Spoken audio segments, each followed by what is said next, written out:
আমি পৃথিবী, আমাকে ঘিরে সকল প্রাণী কুলের সৃষ্টি, কিন্তু মানুষ আমাকে নানাভাবে দূষিত করছে, যেমন প্লাস্টিক ও পলিথিন দিয়ে আমাকে দূষিত করছে।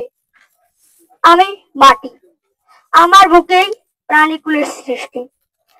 আমি উদ্ভিদ জন্মাই, এই উদ্ভিদ ব্যবহার করেই অক্সিজেন পেয়ে প্রাণীকুল বেঁচে আছে।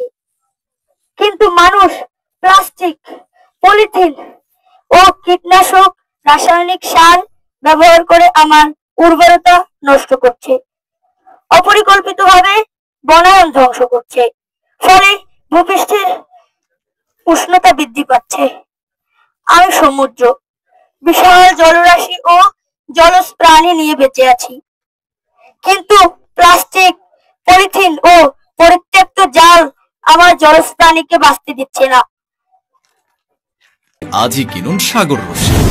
সাগর রশি দীর্ঘস্থায়ী, টিকসই আর অনেক শক্তিশালী হওয়ায় প্রবল পানির স্রোতেও মাছ সহ জাল ছিঁড়ে পানিতে ভেসে যাওয়ার কোনো সম্ভাবনা নাই। যেখানে জলজ প্রাণী যেমন মাছ, কচ্ছপ, ডলফিন স্বাধীনভাবে সমুদ্রে সাঁতার কেটে বেড়াবে, কিন্তু সেখানে প্লাস্টিক, পরিত্যক্ত জালের কারণে তারা সাঁতার কাটতে পারছে না, বারবার জালে ধরা পড়ছে এবং ধীরে ধীরে মৃত্যুবরণ করছে। আমি বায়ু, মানুষ আমাকে বিভিন্নভাবে দূষিত করছে। প্লাস্টিক, ময়লা আবর্জনা এখানে ওখানে ফেলে আমার শরীরে তারা গন্ধ তৈরি করছে, ফলে আমি দূষিত হচ্ছি।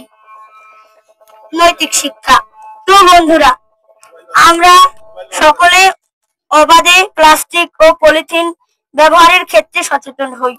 কীটনাশক ও রাসায়নিক সারের ব্যবহারের ক্ষেত্রে জৈব সার ব্যবহার করব। অপরিকল্পিতভাবে বনায়ন ধ্বংস করব না। পরিবেশ দূষণের বিরুদ্ধে আমরা রুখে দাঁড়াবো। ধন্যবাদ সকলকে। আসসালামু আলাইকুম।